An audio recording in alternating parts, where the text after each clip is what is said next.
Hey lovelies, it's Faerlinafields and welcome to today's video where we will be building a tiered forest village for our entrance.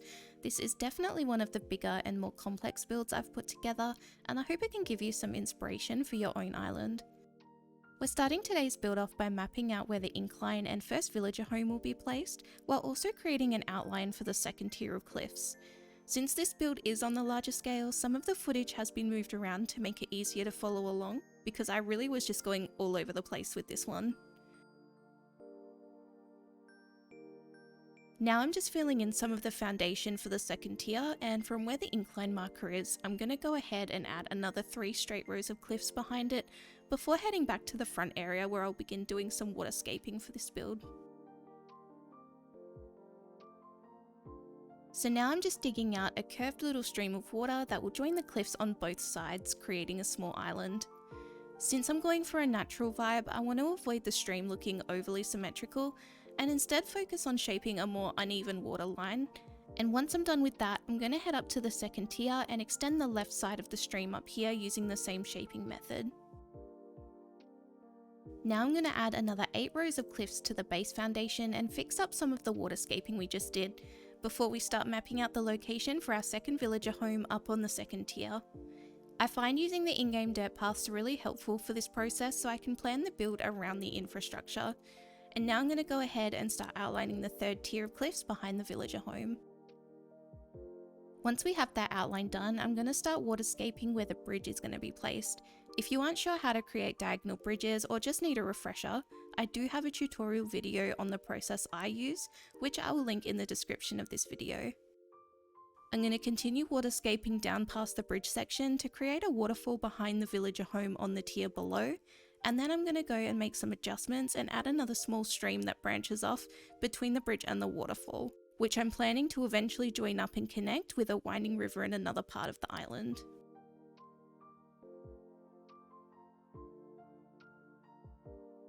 This section took a little bit of time to get the dimensions right for the bridge to be able to fit, but we got there in the end, and I went with the Zen bridge because I wanted the curve to be visible from the entry point of the build, and I think it worked really well and fits the overall vibe that I'm going for. So now that I have my bridge placed and I'm happy with the location, I'm going to completely fill in this section of cliffs that we outlined, and once I'm done doing that, I'm going to go and place down the villager home in the section we mapped out at the front of the cliffs. Now we're done with the terraforming section of this build, and we can move on to my favourite part, which of course is the landscaping and decorating. And I'm using one of my favourite custom designs to create a circular pathway that will act as a kind of centerpiece for this area. I'm also planting trees of various heights, which is such a great design technique if you want to give an area more dimension and make it look more realistic and natural. I'm pretty specific with the placement of my trees, so it's one of the first things I do when I'm landscaping, and then I'll usually go and decorate once I'm happy with my tree layout. For this entrance, I'm planning to use a combination of azalea shrubs and tea olives, which complement each other so nicely during the spring, and the white choice of flowers is always my go-to for a natural theme because it just looks so pretty. As always, I'm decorating with tons of weeds because weeds in a forest build are an absolute must, and the potato crops were really just something to fill in extra space while also matching the theme. As for the items, this build consists of a lot of wooden furniture with a very neutral green and brown colour palette to set the tone for the overgrown forest village. I also really love to use dropped items in my designs, and in this case the tree saplings, mushrooms and picked flowers fit really well with the rest of the decor, but there really are so many options depending on the build. So here I'm laying down some uneven dirt pathing in front of our first villager home that will trail off to the right side before I begin decorating a little yard for Melba. I wanted to keep the exterior decorating pretty simple for the villager yards while making sure they still resembled little cottages in the forest. I tried to keep a nice balance of foliage and decor and went for the more rustic looking items when putting Melba's yard together. For anyone curious about the custom designs I'm using in this build, you can find the link to my Pinterest in the video description. I try to keep all the codes I use there, and you can also find plenty of Animal Crossing and other cozy game inspo on my Pinterest page, so feel free to have a look there. I was a little unsure of how I was going to decorate this little section next to the house and trialed a few different ideas, But this little laundry spot felt very fitting in the end, and I can definitely imagine Melba hanging her laundry here. From this point, I just go and add some foresty details to fill this area in and just kind of close off the village from this side of the build.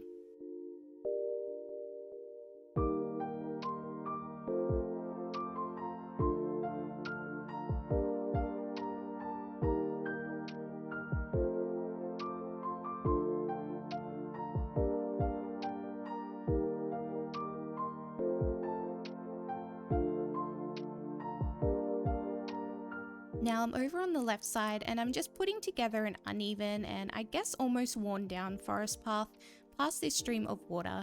This area doesn't really serve any purpose besides just being decorative and doesn't actually lead anywhere, so we're also going to fill in this with some foliage and make it look all foresty. I love getting to this part of a build where you can really see how the different items and colours and how even the placement of everything comes together, and it just looks so lovely. I'd love to know what some of your favourite decorating combinations are, so definitely let me know in the comments below how you're designing your island. I also wanted to talk about how everyone is feeling about New Horizons and the future of Animal Crossing. The game has been out for a few years now, and we know we won't be getting any more major updates or DLCs, but there has been some talk of a new Nintendo Switch console on the way and a lot of speculation on whether a new Animal Crossing game will be announced along with it, which to me would be such a good move for Nintendo after the success of New Horizons, and I think a lot of players would love an entirely new Animal Crossing experience. So I can't wait to see what the next game has in store for us, and hopefully we won't have to wait too long for that.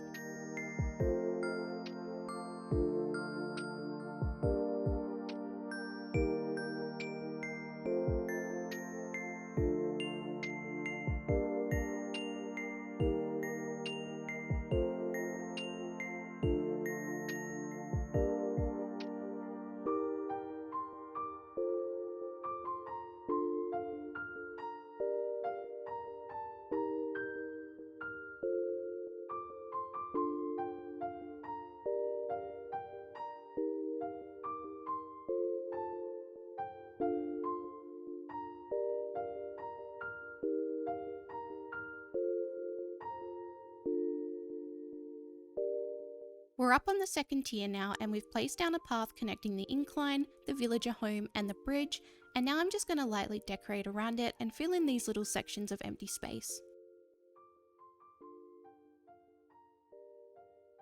Over here I decided to build a cute little hidden pathway to the left of Fauna's home with a ladder that leads up to the top tier of cliffs. When it comes to natural themes and especially forests, I think it's so fun to add hidden paths and secret spots that aren't always super obvious for someone to just accidentally stumble upon. Now I'm just adding in a few more decorations in the front of the home's exterior, which really is just Fauna's sad excuse for a yard. And then moving around the path, we're going to close off this part of the village with some denser forests just like we did earlier. Another rule of thumb I like to follow, particularly when I'm filling in areas, is to evenly distribute the flower types, the weeds, any crops, and other foliage so that it doesn't look all just lumped together. You'll almost never see me putting two trees in line with each other or the same flower together, and I find builds that follow this type of layout generally look much better.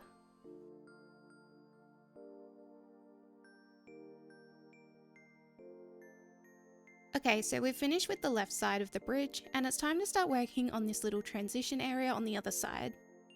There isn't really too much to this section besides fillers and another little secret pathway, and I'm starting off with the path layout here and joining the bridge to the incline before adding the hidden path down towards the front of the build.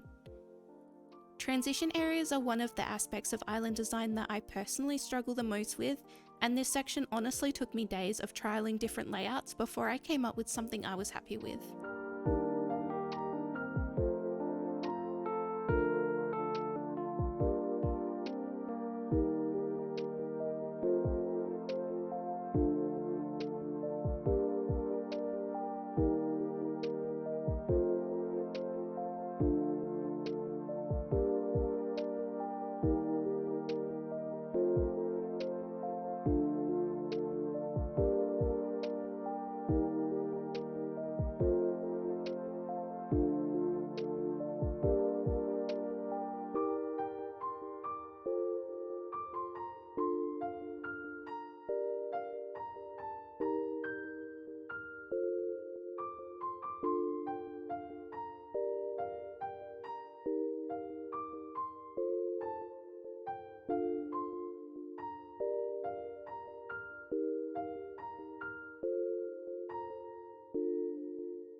With that transition done, we're now up on the top tier where we're going to add our final touches to this build, which is mostly filling in with trees and plants and making the space appear to be untouched and left to grow naturally, with the addition of a few windmills that add some height and dimension to the back section of the build when looking from the front, which I will show you at the end of the video. If you've made it this far and you want to see more content like this, then make sure to like the video and subscribe with notifications on.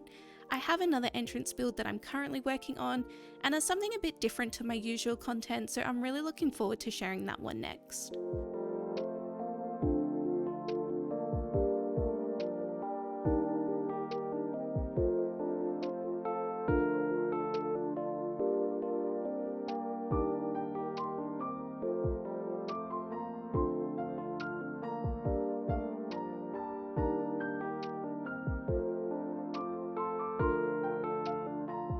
Alright, so for this little section I was kind of struggling for room with the tree placement, so I ended up using the cliff tree trick so I could have one of the trees right on the cliff edge, which meant temporarily destroying part of the build to accomplish this, but it was definitely worth it for the tree to go there. If you're unfamiliar with how to place trees on cliff edges, there are tons of tutorials on how to do it. You don't need any mods or anything, and it's actually really easy to do once you know how. Now I'm just fixing up everything I had to destroy, and once that's all back in place, we will finally have our completed tiered forest entrance build. I hope this video was able to give you some Animal Crossing inspiration. I loved putting this build together to share with you, and I'm so grateful for all the love on my content. Thanks so much for watching, and I will see you in the next one. Bye!